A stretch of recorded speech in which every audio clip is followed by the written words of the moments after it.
Right now, I know there's a dilemma amongst single people. We have more single people in this country than we've ever had. People socially think they're being connected through social media, but they're disproportionately being segregated from each other because they don't want to actually interpersonally react. What's the single most important characteristic of a man? They have the lens of Instagram, their fake lives from the social media perspective, but inside, if you pulled the curtain back, they're deeply flawed, arrogant, and egocentric, like all the kind of like negative pieces of psychology that we would expose.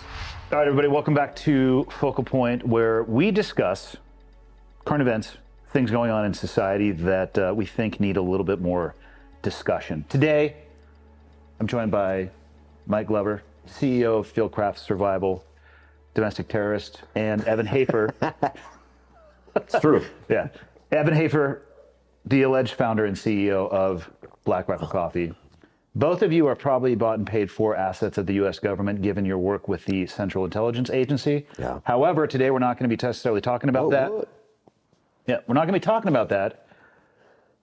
What are your thoughts on what many people are discussing and talking about for the decline of masculinity, or another way it has been phrased, the toxic nature of masculinity?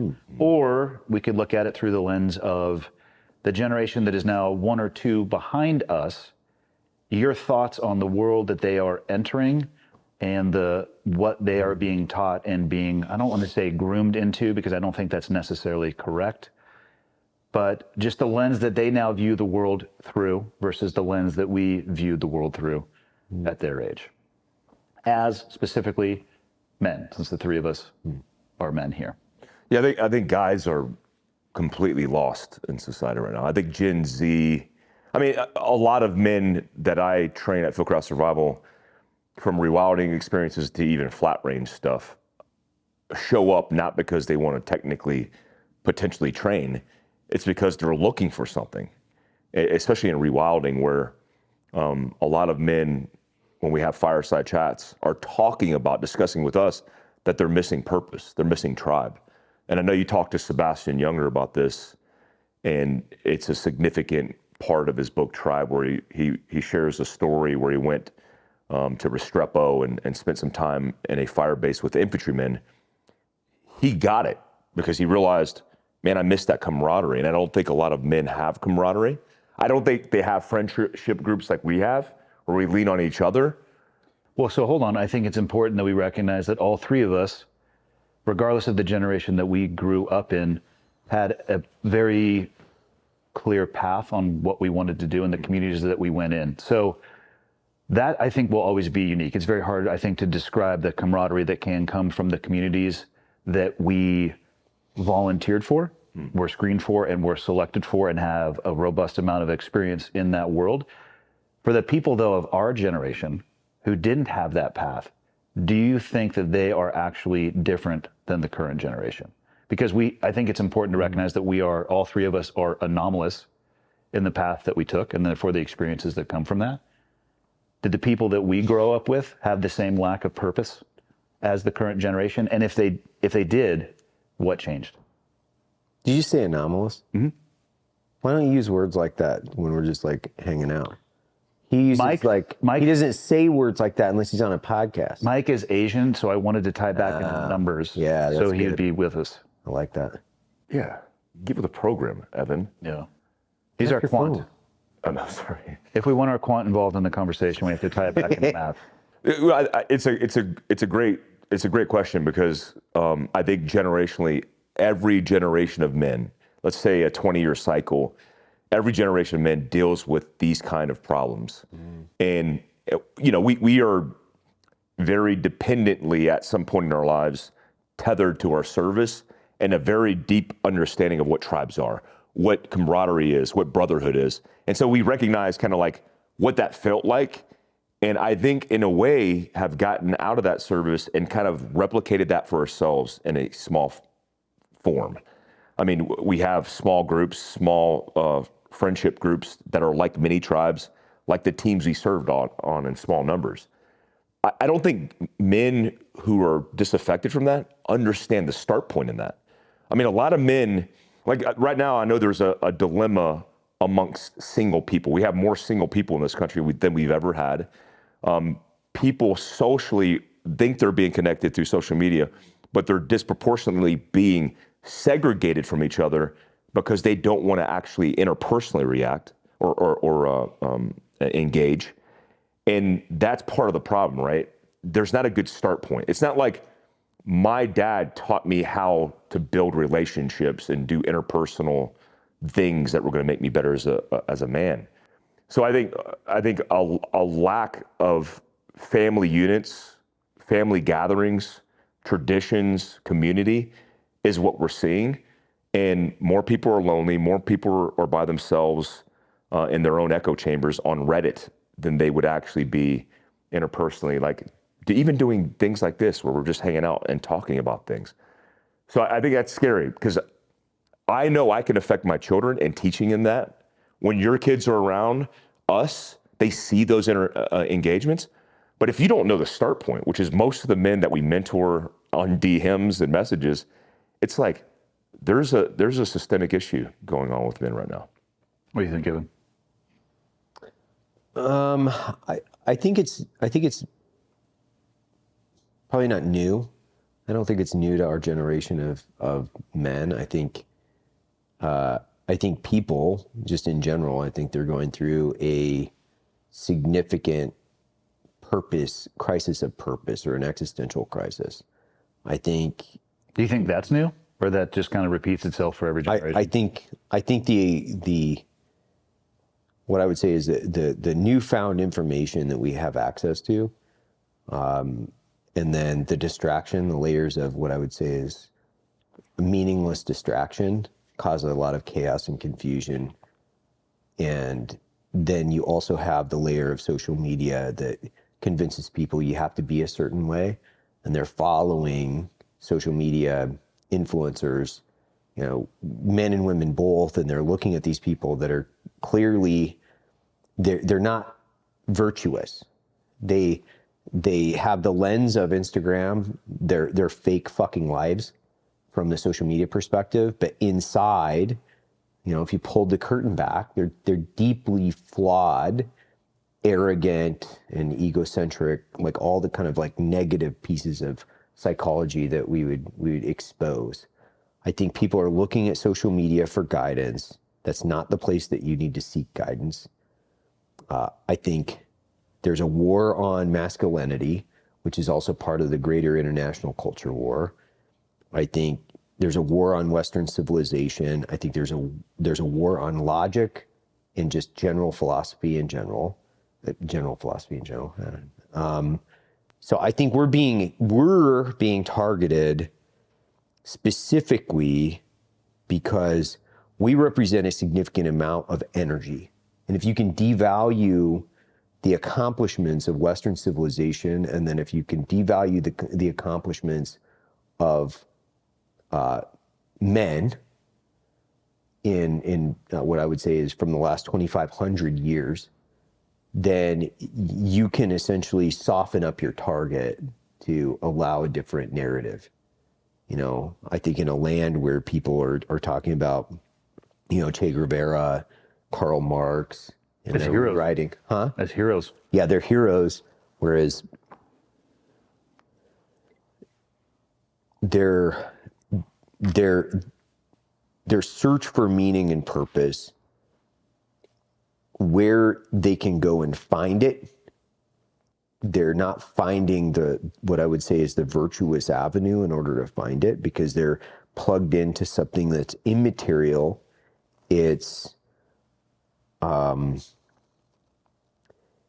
their technology device and Instagram is not going to tell you how to live your life. You have to ultimately decide who you are and how you're going to live your life. And you have to also determine, without being forced, what is good and what is evil, and then how you're going to live a virtuous life plugged into your family, your community, yourself. And if you don't do that, you're a ship without a rudder. And nobody on Instagram is going to fucking give you the guidance to do it. So I think all of those things, I don't think it's new. I think now it's just way more confusing because that fucking thing is a huge distractionary device. And it's being thrown into your room every day. Bang, bang, bang, bang, bang, bang, bang, bang, bang, bang, bang, bang. Whereas like roll back the clock 40 years ago, if you were searching for, man's search for meaning, you would dive into the pages of a book and have to concentrate. Or you would go, Or a you would community go or social somewhere circle. to a church or to, you would interact with people in physical space. You don't do that. You scroll through Instagram, you're looking at, 6 packs and titties, and you're like, well, this is fucking awesome. This is how I'm going to live my life. And you think that, a new Submariner is going to make your life better. It's not. What? It's not. Well, I'm not. It's So slightly artificial question because it's complex. In your opinion, what's the single most important characteristic of a man? If you had to pick one, like I said, complex because Courage. obviously you could. Come on. Really? yeah, 100% courage. I think being a good father. That'll be mine. I mean, that's a whole conversation in and of itself, what that means, but I get it. Yeah. I would say integrity. Oh, we're looking at values. Yeah. Just not, I mean, you can, just answering the question that was asked, is what we're looking for. Yeah, yeah. Yeah. Just listening, being a good listener. Being involved in the conversation. It's a skill that a man should have. What about not being a douchebag? Maybe that would be That's a what good I would skill, recommend, Evan. When are you going to I think you should turn around and do that to yourself in the mirror. Yeah, when are you going to I'll You do should that. say that. You do should that. wake up in the morning, look in the mirror, and say, "Don't be a douchebag." What's your actual answer? It's integrity as well. I think integrity is, as a value metric, when self-evaluating yourself and how the world looks at you, if you wake up and consciously hold that as a virtue, as a value, and you do checks and balances and you check in with yourself, having integrity, being a man of your word, those things are lost in a lot of people. And it's one thing within your realm of control that you could affect every single day. And I haven't been as virtuous as I'd like to be. But if you're holding yourself to that standard, it's not just a word on a dog tag in basic training. It's actually something that you live. And Let's be honest, I don't think anybody is ever as virtuous as they would like to be. yeah, of course. It's the pursuit of the virtue that I think is yeah. important. The striving for it. So, for an 18-year-old young man who finds their way to this, what would you recommend to them to close it out? What steps would you recommend for somebody who is looking for that purpose but doesn't know where to start? They want to be virtuous. They want to have integrity. They're bombarded in all different directions.